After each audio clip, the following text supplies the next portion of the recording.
Praise the Lord. आप सबको जय मसीह की शालोम इन जीसस नेम।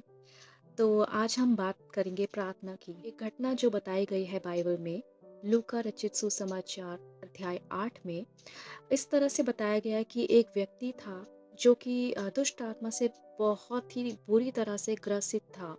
वो कब्रिस्तान में रहता था।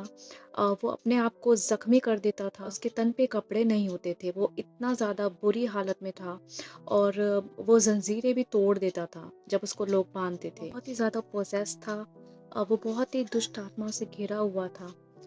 तो जैसे ही यीशु उसके पास खड़े हुए, तो उस व्यक्ति ने बोला कि हे परमप्रधान के पुत्र यीशु, मुझे तुझसे क्या काम?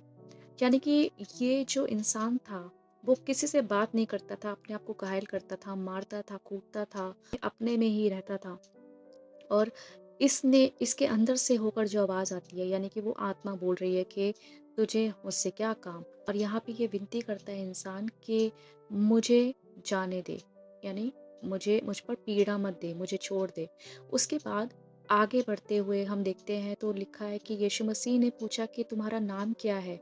इन्होंने बोला कि हमारा नाम सेना है। उसके बाद वो सेना भी यीशु मसीह से विनती करती है कि हे परमप्रधान के पुत्र कि हमें इस देश से ना जाने दे। यानी आप सोचे कि देश में आत्माएँ होती हैं, दुष्ट आत्माएँ हैं, तो इस देश से हमें ना जाने दे, परंतु हमें आज्ञा दे कि हम सूअरों के झुंड में बैठ जाएँ। वहाँ पे सूअरों का झुंड था, तो उन्होंने ये विनती करी और यीशु ने वहाँ पे वो सुनी। तीसरी बार हम देखते हैं कि एक और विनती यीशु के सामने आई, जो कि वहाँ के लोग थे। लोगों ने देखा अपनी आँखों से कि वो किस तरह से चंगा हुआ, किस तरह से उसके अंदर से दुष्ट आत्माएँ निकली और फिर वहाँ पे लिखा है कि वो बिल्कुल एक अच्छे इंसान की तरह बैठा हुआ वहाँ पे मिला विथ हिज क्लोथ्स, उसके कपड़ों के समेत। और लिखा है कि लोग वहाँ पे देख के हैरान हो गए और डर गए।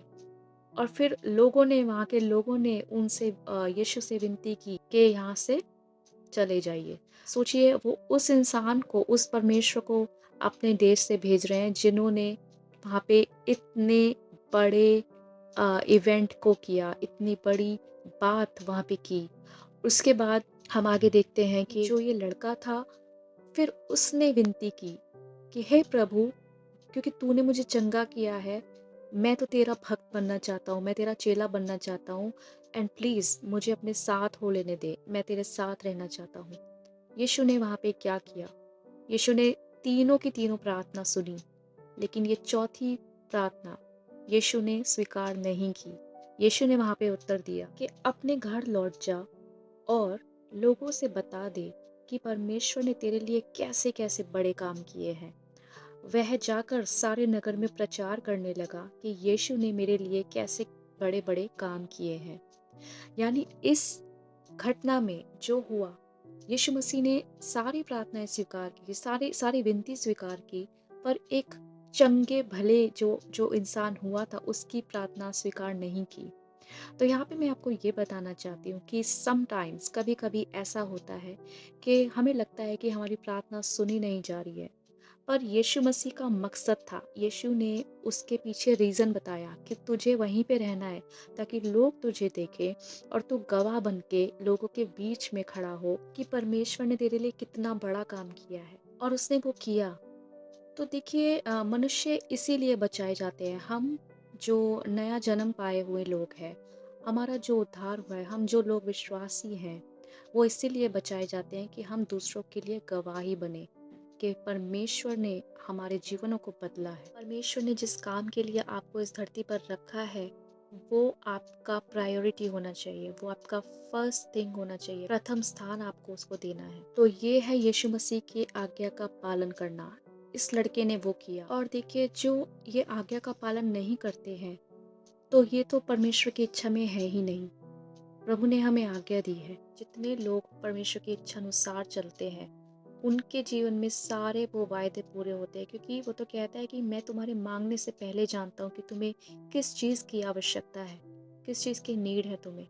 और वो सच में ये वायदे पूरे करता है। और प्रार्थना करने के भी बहुत तरीके होते हैं। जो प्रार्थनाएं स्वार्थी होती है, अपने ही मतलब के लिए होती है, उसमें परमेश्वर आपकी इच्छा शायद ही पूरी करे। याकूब की पत्री में लिखा है कि तुम मांगते हो और पाते नहीं, क्योंकि बुरी इच्छा से मांगते हो। तो आज हमारी इच्छा क्या है? क्या हम परमेश्वर के राह पर चलने की इच्छा रखते हैं या फिर अपने ही नीड्स के अनुसार, अपनी ही ज़रूरतों के अनुसार परमेश्वर का इस्तेमाल कर रहे हैं? परमेश्वर का नेचर इंसानों जैसा नहीं है, वो फिर भी आपको प्रोवाइड करते हैं। पर क्या ये स्वार्थीपन नहीं है कि हम अपना ही प्रभु को बोलते रहें और उसके लिए कुछ ना करें? मनुष्य तो सिर्फ मतलब के लिए परमेश्वर को याद करता है, पर क्या हम उसके वो कार्य जिसके लिए उसने हमें ठहराया है, क्या वो हमारे जीवन से हो रहे हैं कि हाँ, हम परमेश्वर से हक से माँग सकें? देखिए, अंत में न्याय होगा, तो क्या बोल पाएँगे हम परमेश्वर के सामने, हमने क्या किया उसके लिए?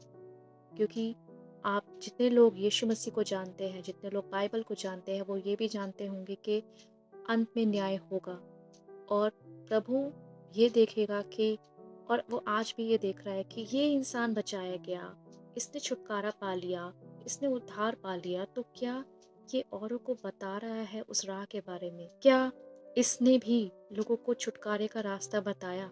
क्या इसने भी लोगों को शांति का मार्ग बताया? या ये स्वार्थी होके बैठ गया है? तो क्या आज हम स्वार्थी तो नहीं हो रहे हैं?